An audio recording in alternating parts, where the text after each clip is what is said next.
Today's episode covers a difficult and deeply disturbing chapter in modern American military history.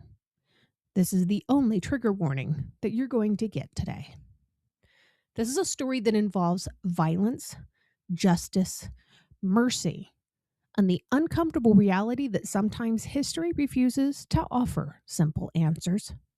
The events we're discussing today accumulated on April 13th of 1961, when a man named John A. Bennett was executed by the United States military at Fort Leavenworth, Kansas. His execution remains historically significant because he was the last person ever executed following a United States Armed Forces court-martial. To understand how that moment came to pass, we have to go back to Bennett's beginnings.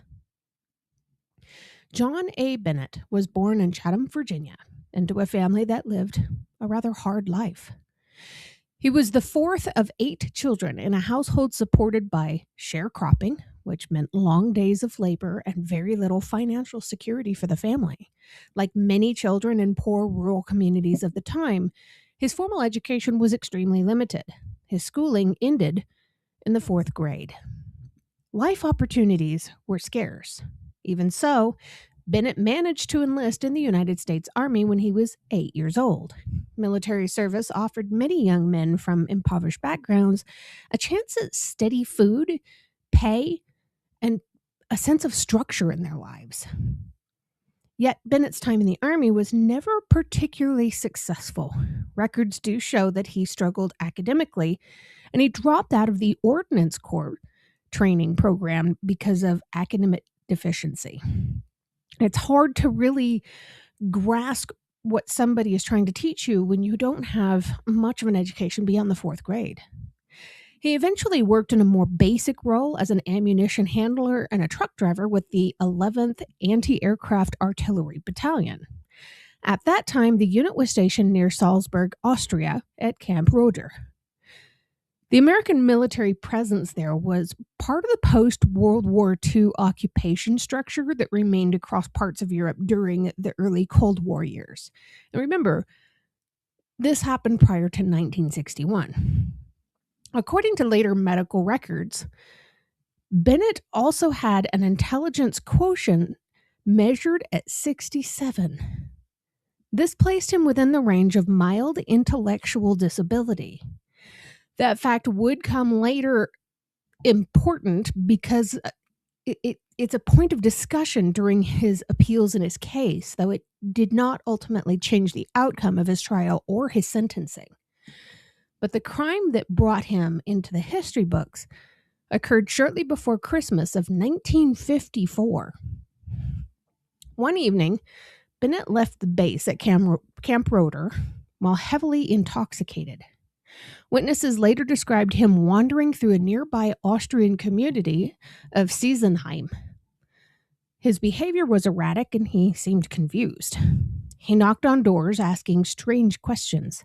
Some residents reported that he was searching for a girl or a woman named Margaret or Margot. In another instance, he reportedly entered a home asking whether the occupants had chickens. At first, the incidents seemed bizarre rather than dangerous. But later that evening, Bennett encountered an 11-year-old girl named Gertrude. She was walking home after shopping for Christmas gifts for her parents.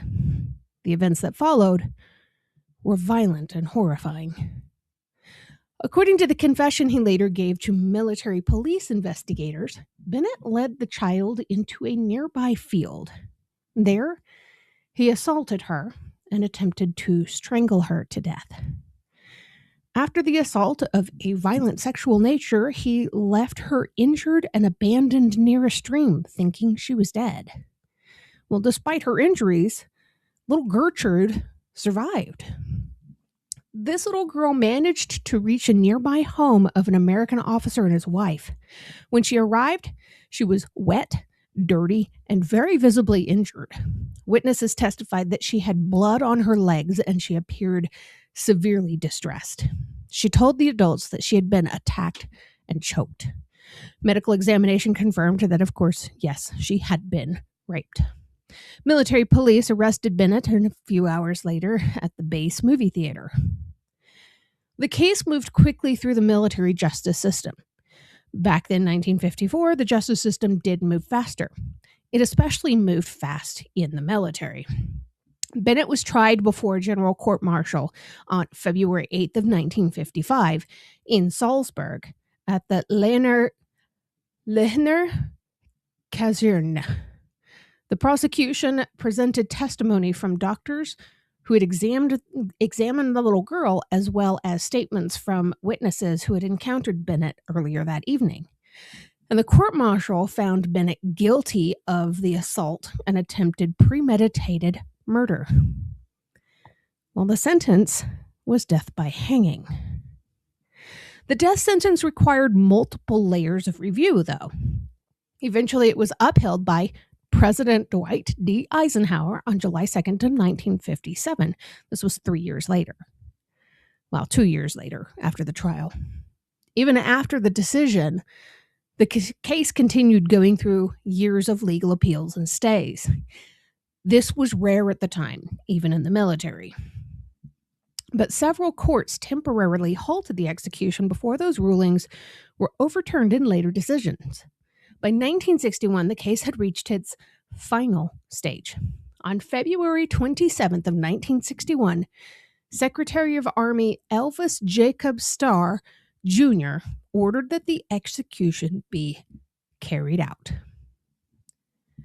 In the days leading up to the scheduled execution, something unexpected happened. The victim, Gertrude, and her family wrote to President John F. Kennedy asking for clemency for Mr. Bennett. Gertrude, who was now 17 years old, explained that executing Bennett would not undo what had happened to her. She said that although her life had been permanently affected by the assault, putting him to death was not going to reverse this trauma. Her mother wrote that their daughter had been ruined physically and mentally for life, and yet she would not object if the sentence were commuted. Her father expressed sympathies for Bennett's parents. Even so, the victim did ask for one condition if clemency were granted. She requested that Bennett never be allowed to return to Europe, any European nation, if he were ever released from prison. Bennett himself also wrote to President Kennedy asking for mercy. He argued that since the girl had survived the attack, the execution should not proceed. Well, President Kennedy chose not to intervene. Eisenhower's original death warrant remained in effect, and so the final preparations began. On April 13th of 1961, at the United States Disciplinary Barracks at Fort Leavenworth, Kansas, John A. Bennett prepared for execution. His final meal consisted of shrimp with cocktail sauce, hot rolls, cake, peaches, milk, and coffee. When he asked if he wished to make a final statement, Bennett thanked the prison staff for their treatment and asked them to pray for him. Then he was taken to the gallows. His execution was carried out by hanging.